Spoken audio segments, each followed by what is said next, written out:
नमस्कार दोस्तों, मैं Rajneesh Sharma soul insights platform पे फिर आपके बीच में। आज शुक्रवार है, जैसा कि आप सब जानते हैं शुक्रवार का दिन हमने रखा हुआ है सिर्फ आपके द्वारा पूछे गए प्रश्नों के उत्तर देने के लिए। तो इस बार भी बहुत से प्रश्न पूछे गए हैं, उनका उत्तर मैं आपको दूंगा, लेकिन उससे पहले पर्यावरण को लेके, एनवायरनमेंट को लेके मैं बात करूं कि पेड़ लगाने बहुत जरूरी हैं। पेड़ लगाइए, संसार बचाइए।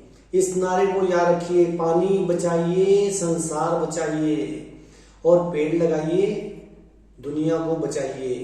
क्योंकि सांस शुद्ध होनी बहुत जरूरी है। जो इंसान सुबह अच्छी तरह ऑक्सीजन एब्जॉर्ब कर लेता है उसको कभी भी कोई क्रॉनिक बीमारी नहीं लगती। लेकिन दोस्तों, अगर पेड़ ही नहीं होंगे तो ऑक्सीजन कहां से आएगी? तो उसके लिए आपको पेड़ लगाने बहुत जरूरी है। और पेड़ होंगे तो बारिश होएगी, बारिश होएगी तो फसलें होंगी। देख लो, एक पेड़ से कितना कुछ जुड़ा हुआ है।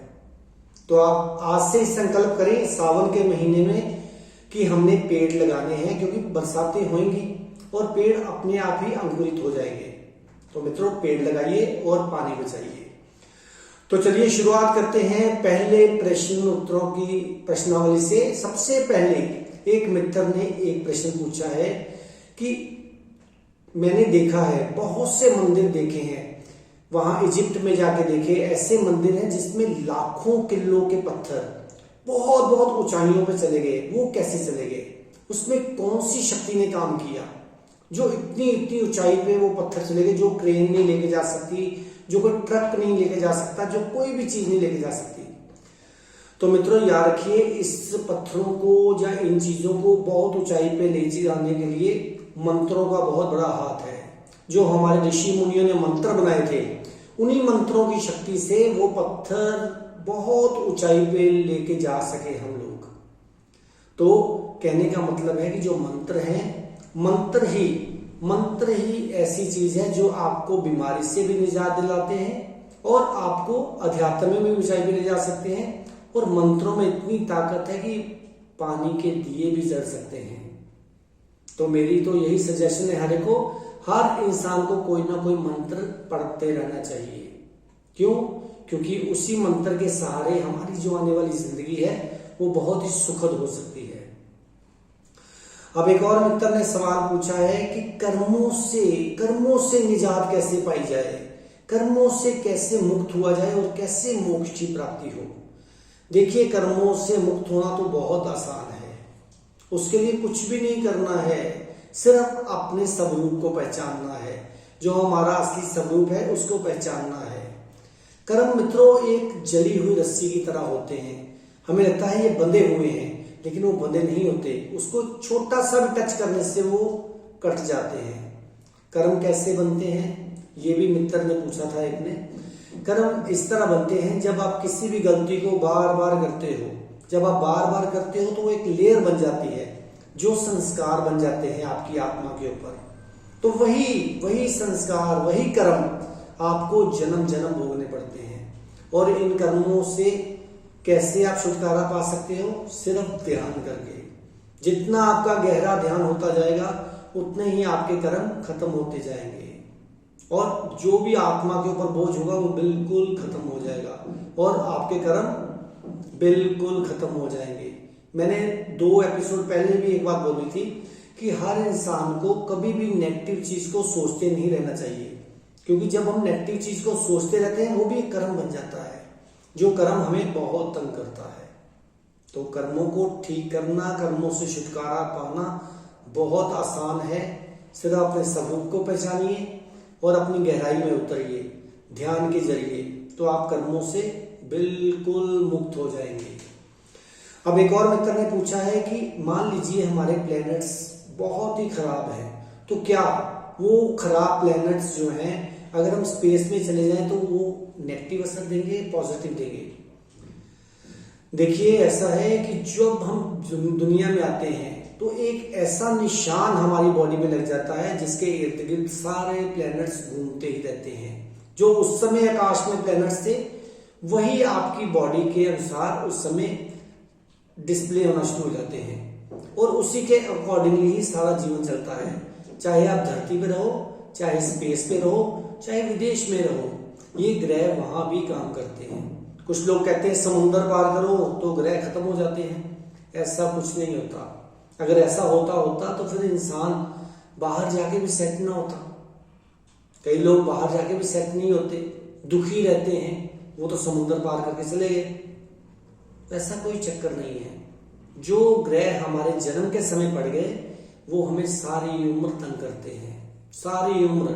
अगर अच्छे हैं तो अच्छा फल देते हैं, अगर बुरे हैं तो बुरा फल देते हैं। तो इसलिए मित्रों, अपने कर्मों के अनुसार ही कुंडली बनती है। जैसे हमारे कर्म होते हैं उसी के अनुसार कुंडली बनती है।